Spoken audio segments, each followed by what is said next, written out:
Bonjour, je suis heureux de vous rencontrer pour évoquer quelques mots à l'occasion de cette nouvelle année à venir, hein, dans ces moments où on se prépare, où on formule des vœux, où on a chacun des attentes particulières. Et bien là, on va aujourd'hui solliciter les animaux totems, les animaux de pouvoir, pour nous accompagner à développer une qualité particulière, une caractéristique particulière qui va nous accompagner pour mener à bien nos projets pour 2017.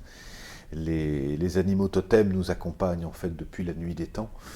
On en trouve des traces dans les grottes du Paléolithique, on en trouve des traces chez les chamans de Mongolie, d'Amérique du Nord, dans tous les pays, chez les Celtes, dans tous les pays, on trouve vraiment une trace de la communication des hommes avec les animaux totems. Et quand on a besoin de développer une qualité particulière, eh ben, on peut aller solliciter les animaux. Et pour 2017, on va aller rencontrer un animal particulier qui va venir pour nous apporter une qualité.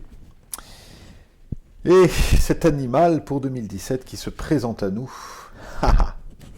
c'est le hara. Alors, quelques mots sur le hara. Il y a dans ce jeu, il y a en fait cinq familles particulières.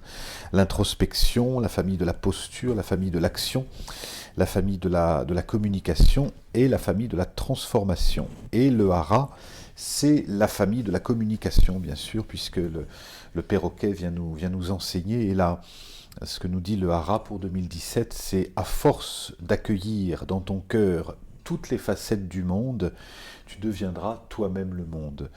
Donc le hara, quand il se présente, c'est dans la tradition, le hara, c'est en fait un oiseau qui avait été envoyé par les dieux pour récupérer le dernier des peuples premiers, qui était le peuple des jaguars. Et on dit que certains haras ont oublié certains membres du peuple des jaguars sur la terre. Et la punition que les dieux ont proposée aux haras, c'est de rester sur la terre pour accompagner les hommes. Donc dans un moment de transition, le hara vient à nous en fait pour vraiment accompagner les hommes, pour faire l'équilibre entre la terre et le ciel. C'est vraiment quelque chose d'important. Et puis dans cette période qui peut sembler agitée, le hara nous invite au beau, nous invite à l'élégance, nous invite à la beauté du verbe, à la beauté des intentions, à la beauté des actions. Donc si on pourrait être tenté par se laisser tirer par le bas et par tout ce qui ne fonctionne pas dans ce monde, le hara nous invite vraiment à nous tirer vers le haut, à nous hisser vers le haut. Et ce que nous dit le hara, c'est « je suis toi ». Je suis moi, je suis celui que je regarde et deviens celui qui croit me posséder.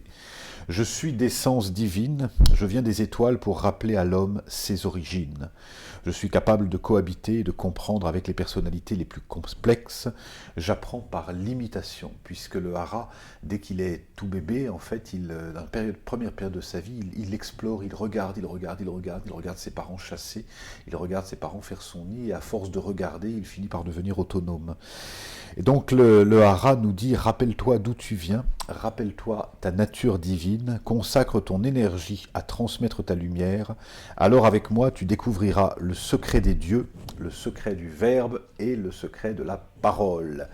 Donc c'est ce à quoi nous invite le hara, et je vous souhaite à chacun de guider votre parole vers la lumière pour vous accompagner tout au long de cette année, que ce soit une année de communication.